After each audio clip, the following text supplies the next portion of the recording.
اعوذ باللہ من الشیطان الرجیم بسم اللہ الرحمن الرحیم باب الصوم لمن خاف على نفسه الغضوبة عن علقمة قال بين انا امشي مع عبد الله رضی اللہ عنہ فقال كنا مع النبي صلی اللہ علیہ وآلہ وسلم فقال من استطاع الباءة فليتزوج فإنه أغض للبصر وأحسن للفرج ومن لم يستطع فعليه بالصوم فإنه له وجاء۔ حضرت علقمہ بیان کرتے ہیں کہ میں حضرت عبداللہ بن مسعود رضی اللہ تعالیٰ عنہ کے ساتھ جا رہا تھا۔ حضرت عبداللہ بن مسعود نے کہا کہ ہم حضور صلی اللہ علیہ وآلہ وسلم کے ساتھ تھے۔ حضور صلی اللہ علیہ وآلہ وسلم نے ارشاد فرمایا کہ تم میں سے جو شخص استطاعت رکھتا ہے وہ شادی کرے، یعنی نکاح کر لے، کہ نکاح جو ہے یہ انسان کی نگاہ کو پاک اور صاف رکھتا ہے اور شرمگاہ کی حفاظت کرتا ہے۔ اور جو نکاح کی استطاعت نہ رکھتا ہو وہ روزے رکھے، کہ روزے رکھنا انسان کو خسی کر دیتا ہے۔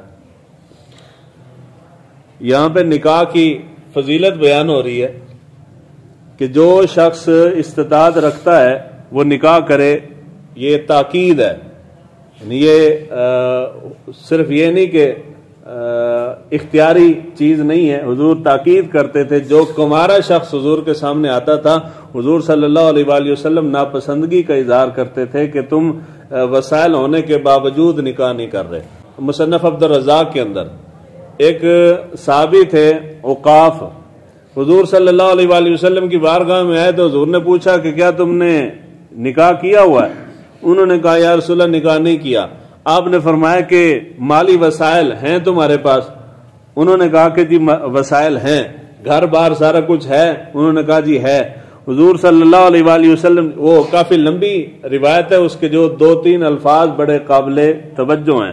حضور صلی اللہ علیہ وآلہ وسلم نے ارشاد فرمایا کہ جس نے نکاح نہیں کیا، یعنی کمارا شخص جو ہے وہ شیطان کا بھائی ہے، اور تم میں سے بدترین شخص کمارا شخص ہے، اور تم میں سے بدترین مردہ کمارا مردہ ہے۔ مراد یہ ہے کہ جو بنا شادی کے مر جائے، حضور نے فرمایا وہ بدترین مردہ ہے، اور جو بنا شادی کے زندگی گزار رہا ہے، حضور نے فرمایا وہ بدترین شخص ہے۔ حضور نے فرمایا کہ وہ شیطان کا بھائی ہے۔ کیوں؟ اس لیے کہ جس نے شادی نہیں کی اس کو شیطان کے لیے کام آسان ہو جاتا ہے اس کو بہکانا۔ نکاح کے اندر ہر شخص کے اوپر نکاح واجب نہیں ہے۔ جو شخص وسائل رکھتا ہے، جس کے پاس استطاعت ہے، وہ نکاح کرے، اس کے لیے سنت ہے۔ دوسرا نکاح ہے واجب۔ ایسا شخص جو اپنے آپ پہ قابو نہیں رکھ سکتا، شہوت پہ کنٹرول نہیں رکھ سکتا، جب بندے اپنے آپ پہ بس نہیں چلتا، ایسا شخص جو ہے اس کے اوپر نکاح کرنا واجب ہے۔ جتنا عرصہ وہ نکاح کے بغیر رہے گا گناہگار ہوگا۔ اور تیسرے نمبر پہ آ جاتا ہے ایسا شخص جس کو نکاح کی حاجت تو ہے لیکن اس کے پاس وسائل نہیں ہے، وہ استطاعت نہیں رکھتا، اس کے لیے یہ حضور نے فرمایا کہ جب وہ نکاح کر لے، نکاح اس کو خسی کر دیتا ہے۔ خسی سے مراد حقیقی خسی نہیں، وہ جو جانور کو کرتے ہیں، خسی سے مراد یہ ہے کہ وہ شہوت کو مار دیتا ہے۔ اب آپ سوچیں گے کہ جب سے ہم نے روزے رکھنا شروع کیا، حالانکہ روزہ جو ہے یہ شہوت کو بڑھاتا ہے، شہوت کو ختم نہیں کرتا۔ اب زیادہ سے مراد یہ نہیں ہے کہ ہمیشہ روزہ شہوت کا سبب نہیں ہے۔ ابتدائی طور پہ جو کہ ہماری روٹین چل رہی ہوتی ہے، ہم بہت زیادہ پیٹ بھر کے روٹی کھاتے ہیں تو اس کے اندر تعطل آ جاتا ہے، یعنی رکاوٹ آ جاتی ہے روزے کی وجہ سے۔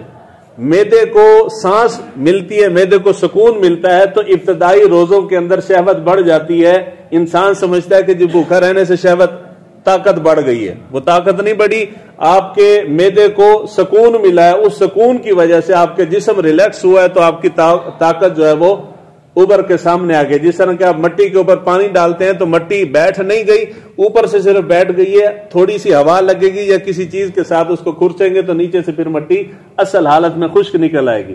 یہی حالت غذا کا ہے، جتنی زیادہ غذا کھائیں گے انسان کی طاقت بڑھتی ہے۔ روزہ رکھنے سے سٹارٹنگ میں، شروع میں، ابتدا میں شہوت بڑھ جاتی ہے، لیکن آہستہ آہستہ شہوت کنٹرول ہو جاتی ہے۔ خسی سے مراد یہ ہے کہ روزہ انسان کی شہوت کو کنٹرول کر لیتا ہے، یعنی جتنی غذا کم کھائیں گے شہوت اتنی زیادہ کم ہو جائے گی، یہ مراد ہے اس سے۔ تو حضور صلی اللہ علیہ وآلہ وسلم نے فرمایا کہ جو نکاح کی استطاعت رکھتا ہے اور وہ شہوت اس کی کنٹرول سے باہر ہے، وہ غلط کاموں کے اندر ملوث ہوتا ہے، تو اس کے اوپر نکاح کرنا واجب ہے۔ اگر وہ نکاح نہیں کرتا تو وہ گناہگار ہے۔ اور اس کے نکاح کے اندر جو جو لوگ رکاوٹ بنتے ہیں، رکاوٹ دو ہی بندے ہوتے ہیں، ماں اور باپ ہوتا ہے، تیسرا بندہ کوئی نہیں ہوتا۔ اب یہ کہنا کہ جی فلاں کار کرنی تو ہٹ کے نہیں کرنی، اے ساڈا ڈکوسلا، اس دا کوئی مقصد کوئی نہیں۔ بھئی نکاح کرنا ہے، جہاں سے بھی مرضی ہو جائے کر لینا چاہیے۔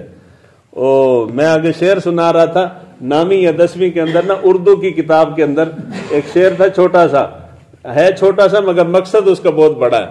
وہ شعر تھا کہ جی عشق جس کو کہتے ہیں خلل ہے دماغ کا، عشق جڑا ہے دماغ دا خلل ہے، یہ حقیقت کوئی نہیں۔ اس واسطے اے نوجوان جڑے بیٹھو اس گل دے تے نہیں زور دینا جی فلاں جگہ تے کرنا ہے، نہیں، والدین جہاں کرنا چاہتے ہیں کر دیں۔ بہتر تو یہ ہے کہ ماں باپ اپنی اولاد کی خواہش کا احترام کریں، جہاں بیٹا یا بیٹی کہتی ہے وہاں کریں، اگر قسمت میں نہیں ہے تو جہاں قسمت میں ہے وہاں کر لیں، اس کے اندر زیادہ بہتری ہے۔ تو نکاح نہ کرنا، اگر والدین اس کے اندر رکاوٹ بنتے ہیں تو وہ گناہگار ہوتے ہیں۔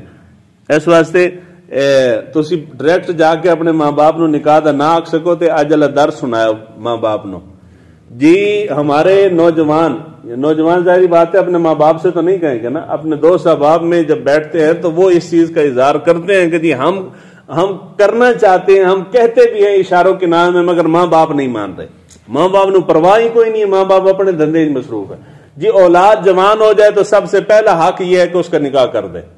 نکاح ماں باپ کی ذمہ داری ہے، اگر نہیں کریں گے، آپ کے نہ کرنے کی وجہ سے آپ کے بیٹا بیٹی گناہ کے اندر ملوث ہوتا ہے تو وہ بھی گناہگار ہوگا، ماں باپ کے سر پہ بھی گناہ جائے گا۔ اس لیے کوشش کریں نکاح کو عام کریں۔